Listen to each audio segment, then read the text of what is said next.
सकल पदार्थ हैं जगमाही, कर्महीन नर पावत नहीं। यहां पर बिगड़ने के भी बहुत संसाधन है इस मृत्युलोक में, और सुधरने के भी बड़े बड़े संसाधन हैं।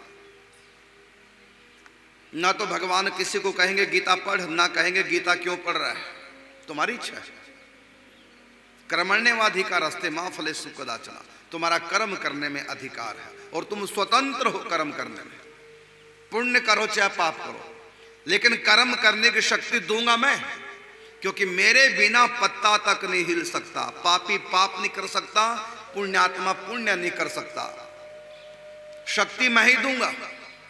जैसे बिजली की पावर के बिना, शक्ति के बिना कोई भी यंत्र काम नहीं करता। ये माइक, ये स्पीकर, ये साउंड सिस्टम, ये लाइटें, ये काम कौन कर रही है? तो बिजली कर रही है।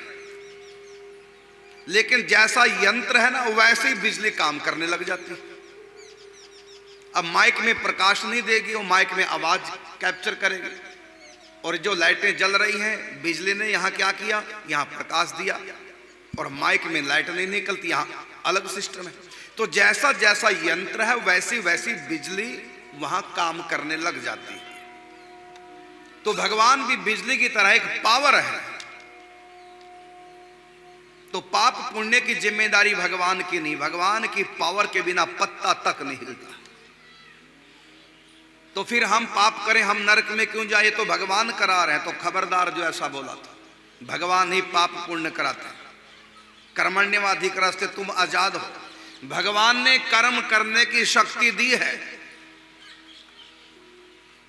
जैसे सरकार तुम्हारे कर्मों के अनुसार तुम नौकरी करते हो तो तनख्वाह देती है, पैसे देती है सरकार, और उस पैसे से चाहे तुम शराब पियो और चाहे दूध पियो, इसमें तुम स्वतंत्र हो।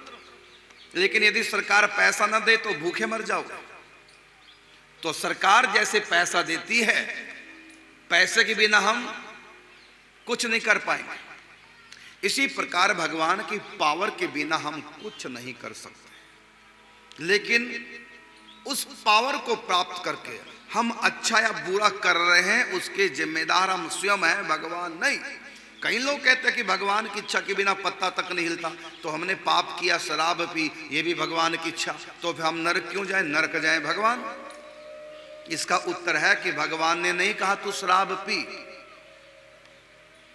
तुम अपनी मर्जी से पी रहे हो। भगवान ने तो शक्ति दी है, इंद्रियों से विषय ग्रहण करने की इंद्रियों को पावर दी है। अब तुम उसका सदुपयोग करो, दुरुपयोग करो, इसमें तुम स्वतंत्र हो। तो तुम पैसे से शराब पियोगे, भगवान रोकेंगे नहीं।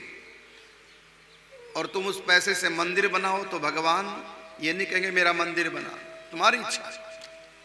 चाहे तो सदुपयोग कर धन का, चाहे दुरुपयोग कर, इसमें तुम स्वतंत्र हो।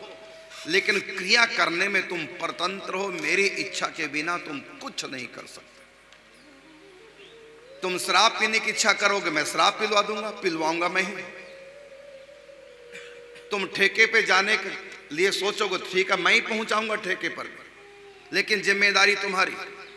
जैसे कोई गाड़ी किराए पे करके ये टेम्पो वाले को हाथ दिया, कहाँ जाना, तो ठेके तक जाना है। बाबूजी 50 रुपये, ठीक है 50 रुपये ले, ठेके पहुंचा। अब उसने ठेके पर पहुंचा दिया गाड़ी वाले ने, तो तुमने जो खरीद कर शराब पी है, तो गाड़ी वाले को कोई पाप लगेगा क्या? इसी प्रकार भगवान ने तुमको ठेके पे पहुंचाया, भगवान ने पहुंचाया क्योंकि तुमने चाहा था मैं शराब पीऊं, भगवान ने कहा ले पी। तुम चाहोगे हम चरणामृत पिए, भगवान ने कहा चल मंदिर बद्रीनाथ जी के, आदि बद्री, चलो लो चरणामृत। तो जो तू कर्म करना चाहेगा भगवान तुमसे वही कराने लग जाएंगे। इसमें जिम्मेदारी तुम्हारी है। जैसे बिजली से हम जो मर्जी काम करा लें, माइक में बिजली आई तो आवाज कैप्चर करने लगी, यही बिजली लाइट में गई तो प्रकाश देने लगी, यही बिजली गीजर में गई तो पानी उबाल दिया, यही बिजली जब फ्रिज में गई तो पानी को ठंडा कर दिया। करती सब कुछ बिजली है। बिजली के बिना ये यंत्र कोई काम नहीं कर सकते। लेकिन बर्फ को जमाना या पिघलाना, पानी को उबालना, ये गीजर और फ्रिज का अपना कार्य है। बिजली से पावर लेकर के उसने ये काम किया है, इसलिए बिजली दोषी नहीं है। बिजली के करंट से कोई मर जाए तो बिजली को पाप नहीं लगने वाला। इसी प्रकार भगवान कर्म करने की शक्ति देते हैं, उस शक्ति के बिना आप कुछ नहीं कर सकते। तो आप शराब पीते हैं, ये भी परमात्मा की शक्ति है। आप चरणामृत पीते हैं, दूध पीते हैं, ये पीने की पावर भी भगवान की तरफ से तुम्हारे कर्मों के अनुसार। तो कर्मण्यवाधिकारस्य मा फलेषु कदाचन, कर्म करने का आपका अधिकार है।